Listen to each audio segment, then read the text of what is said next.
You hired someone to fix your roof, paid them $2,000, and then they vanished like a magician who only does one trick. That moment right there is why we need to talk about licensed and insured contractors, because that story happens more than you'd think. Here's the wild part. Not everyone who shows up in a truck with a logo is actually allowed to be doing that job legally. A license is basically the government saying, yes, we checked, this person knows what they're doing, and without it, you're just trusting vibes.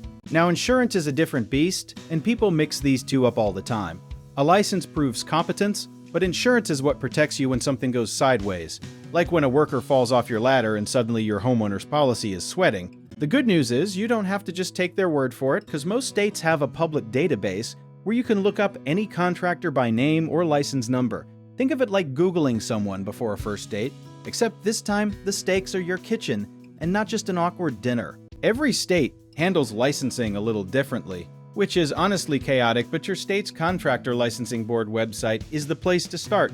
Just type in your state plus contractor license lookup and you'll find it faster than you find your TV remote. When you ask a contractor for their license number and they get weird about it, that is information. A legitimate pro will hand that number over like it's a business card, because they're proud of it. Insurance is where people get a little too trusting. And honestly, we get it. Reading a certificate of insurance sounds about as fun as watching paint dry in slow motion. But that document tells you two critical things: general liability coverage and workers' compensation, and you want both. General liability covers damage to your property if they accidentally knock something over, break something, or cause a disaster that looks like a movie scene. Workers' comp is what covers their employees if they get hurt on your property, which protects you from being sued by someone who got injured on your own driveway. Here's a sneaky trick that most homeowners don't know. You can call the insurance company directly to verify the policy is active.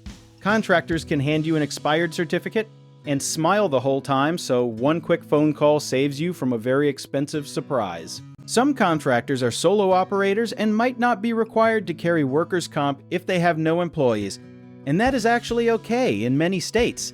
The key is knowing which situation you're dealing with, because a solo roofer and a crew of 5 are two very different insurance conversations. Big box stores like Home Depot sometimes have contractor referral programs that pre-screen for licensing and insurance.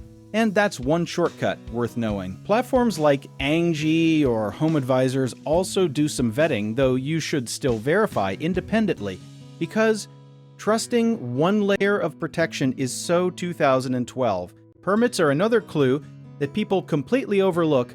A licensed contractor will usually pull the proper permits for a job without you having to ask. If your contractor says, "We don't need a permit for this," and it involves electrical, plumbing, or structural work, that is a red flag the size of a parade float. Here's something that genuinely surprises people.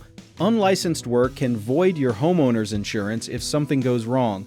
So you tried to save $300 on a shortcut, and now your insurance company is shaking their head while handing you back nothing. The most powerful thing you can do before any project is ask 3 contractors for bids, verify all 3, and compare not just price but credentials. Price shopping without credential checking is like buying a parachute based on which one has the coolest color. At the end of the day, a little homework before you sign anything can save you thousands of dollars and a whole lot of stress you definitely don't need. If you want to know more about how our company can help you find the right people for the job, check out the links in the description.